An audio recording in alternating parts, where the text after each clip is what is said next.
जोहार, मैं पंकज आर्या फिर एक बार आप लोगों के साथ रूबरू हो रहा हूँ।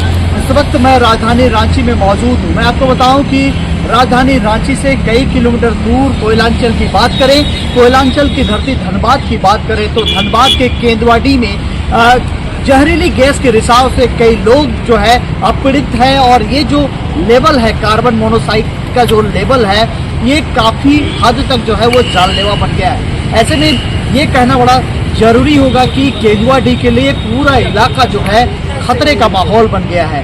कार्बन मोनोऑक्साइड को लेकर जिस तरह से देखा जाए तो वहाँ पर अब पूरी स्थिति जो है वो विकराल होती जा रही है। लोग परेशान हैं, करे तो क्या करें। हालांकि पूरे मामले को लेकर अब देखा ये जा रहा है कि कार्बन मोनोऑक्साइड का स्तर जिस तरह से बढ़ गया है वैसे में ये अब काफी जानलेवा हो गया है। ऐसे में ये लोगों से उम्मीद की जा रही है कि वो इस क्षेत्र को छोड़कर जो है सुरक्षित स्थानों में चले जाएं।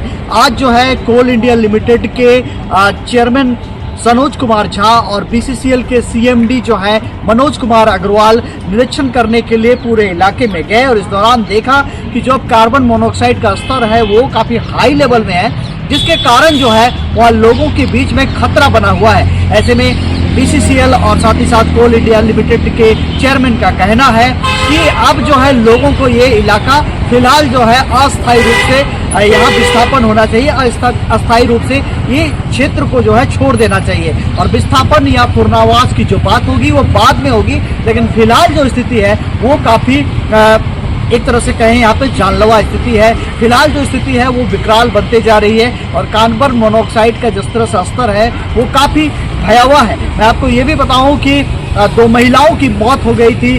दर्जनों भर के जो लोग हैं इस जहरीली गैस के रिसाव से, इस दुर्गंध से, जो गैस का वहाँ पे उत्पन्न गैस हुआ है उसकी वजह से लोग काफी परेशान थे। कई लोग जो है उन लोगों में उल्टी, दस्त जैसी बीमारियां जो है वो उत्पन्न हुई थी। तो ये अब ये जो है गैस रिसाव का मामला जो केंदुआडीह में है वो स्तर अब जो है अब काफी विकराल होते जा रहा है। ऐसे में ये कहना जरूरी होगा कि अब ये पूरा मामला जो है गहराते जा रहा है। अब लोग करें तो क्या करें। फिलहाल जो है कोल इंडिया लिमिटेड के चेयरमैन और बीसीसीएल के सीएमडी दोनों कहते हुए नजर आ रहे हैं कि यहाँ से लोगों को ये इलाका छोड़ देना चाहिए, दूसरे इलाके में चले जाना चाहिए। मैं आइए सीधे तौर पे जुड़ते हैं कोल इंडिया लिमिटेड के चेयरमैन और बीसीसीएल के सीएमडी से, क्या कुछ कहते हैं आप खुद ही सुनिए। बनेरी तमाम खबरों के लिए आप आ रहे हैं झारखंड में। मैं पंकज आर्या आपको रिपोर्टिंग दे रहा हूँ राजधानी रांची से। देखिए, जितना हमें समझ में आ रहा है एक्सपर्ट से बात करके, जगह को देख के, स्थिति बहुत ही खराब है। चाहे वो कार्बन डाइऑक्साइड के लेवल हो, मीथेन का हो, अन्य जितने भी पैरामीटर्स, हाइड्रोजन है, जितने भी पैरामीटर्स हैं वो खराब है और स्थिति अपने आप सुधरने की संभावना नहीं दिखती है। तो हमको सबसे बड़ा उपाय तो ये है कि हम अपने तरीके से जो टेक्निकली जो प्रयास करेंगे करते रहेंगे, पर लोगों को यहाँ से हट जाने से सबों को आसानी होगी।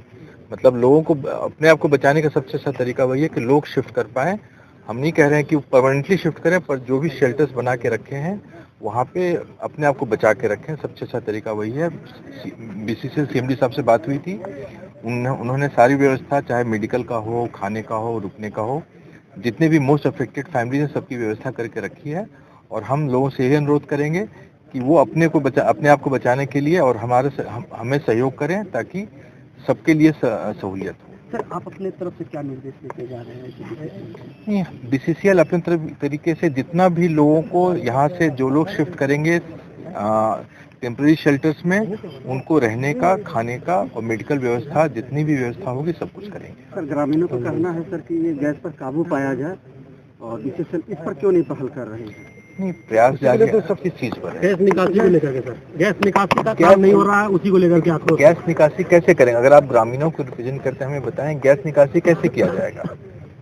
आप ये बताएंगे तब। विस्थापन का बात किया जा रहा है, वो घर छोटा है, वहाँ रहने लायक नहीं। ये भी विस्थापन स्थल को क्यों नहीं बेहतर बनाया जा रहा है कि जिससे लोगों की आकर्षण बढ़े। विस्थापन की तो हम बात अभी नहीं कर रहे हैं। हम सिर्फ कह रहे हैं कि अभी मुश्किल समय है, अपनी जान बचाएं सब लोग, अपनी भी बचाएं, दूसरों की भी बचाएं।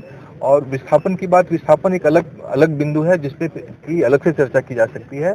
अभी का समय ऐसा है कि जो कार्बन मोनोऑक्साइड ऐसी गैस है जिससे कि जान का खतरा बहुत ही ज्यादा, लोगों को पता भी नहीं चलता है। तो अभी का समय ऐसा है कि इस मुसीबत में एक सुरक्षित जगह पे रहें और आक्रोश अगर किसी विस्थापन से संबंधित है उसको हम लोग अलग से देख सकते हैं।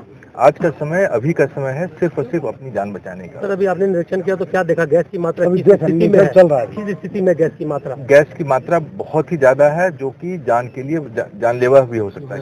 जहाँ से मतलब बंद किया जा सकता है, प्रयासरत है आप लोग, हम लोग देख भी रहे हैं, पर इस सभी कोशिश करते करते आज 10वां दिन 9वां दिन लगभग हो गया। 10 दिन हो गया। हम लोग चाहते हैं सर इस 10 दिन में इतना प्रोग्रेस से कम से कम जनता के बीच में बताने का काम होना चाहिए। इंसान ने जो गैस आ रही है ना, इंसानों के कारण है, पर इंसान बना नहीं रहा है ये। आपको ये समझना पड़ेगा कि धरती के नीचे कहीं कुछ हो रहा है, चाहे वो आग लगने से हो रहा हो, ऑक्सीजन जाने से, हम लोग किसी को नहीं पता है। जानकारी चाहते हैं आपसे जो काम पहले तब समझ लेंगे आप। तो कह रहे हैं कि देखिए सबसे पहले क्या करना चाहिए कि अब हम भी उसमें एक्सपर्ट नहीं, आप भी नहीं है। एक्सपर्ट की टीम यहाँ 4-5 लोग हैं, तब हम लोग उनसे बात कर रहे हैं। आपको ये समझना होगा कि स्थिति बहुत अच्छी नहीं है। आदि के लिए रोकथाम के लिए अल्पकालिक और दीर्घकालिक क्या योजना हो सकती है, देश की सब अच्छे से अच्छी लगी है। हमारे साथ डायरेक्टर टेक्निकल घटक साहब भी आए हैं कोल इंडिया से, वो भी आपसे कुछ बोलना चाहिए। हमारा पढ़ने का स्नैपशॉट बताइए। 10 मीटर दूर से इतना कम क्यों हो जाता है? जहाँ तक गैस का निवा होगा